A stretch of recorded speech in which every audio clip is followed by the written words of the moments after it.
अस्सलामुअलैकुम। Drama serial जमा तकसीम की आने वाली एक साथ बहुत ही दिलचस्प होने वाली है। निगत को अभी तक ये एहसास नहीं हो रहा कि उसके बेटे ने घर में ही ताक लगाकर कितनी बड़ी गलती की है। वो अब भी अपने बेटे की गलती को छुपाने की कोशिश कर रही है। राशिदा को परेशानी है कि अगर ये बात घर से बाहर निकली तो उसकी बेटी का तो कोई रिश्ता भी नहीं लेगा, लेकिन बार बार निगत यही बात कहती है कि जब तुम्हारी बेटी पैदा हुई थी मैंने सोच लिया था कि उसको मैं अपने घर की बहू बनाऊंगी। निगत अपनी पूरी कोशिश कर रही है कि अपने इकलौते बेटे को हॉस्टल से निकालकर वापस घर पे ला सके, इसलिए वो राशिदा से कहती है कि पहले तो मैं यकीन ही नहीं करती कि ये काम हुआ होगा।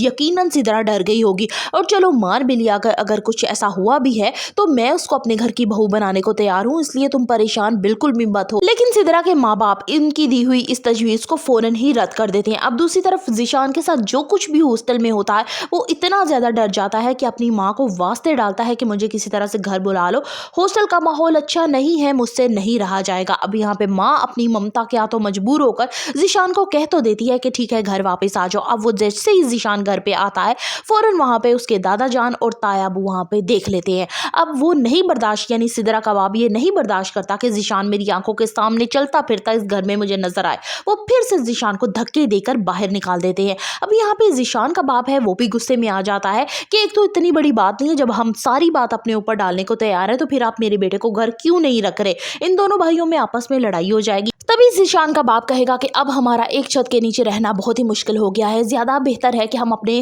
कारोबार को और अपने घर को हिस्सों में बांट ले और अपना अपना हिस्सा लेकर अलग हो जाए। कैस और लैला ऑफिस के दिए गए अपार्टमेंट में शिफ्ट हो जाते हैं। अब दूसरी तरफ क्या इस मोहब्बत भरे घर का बंटवारा हो जाएगा। फर्दर रिव्यूज ऑफ जमा तकसीम kindly subscribe my channel. Video अच्छी लगी हो तो एक लाइक तो बनता है।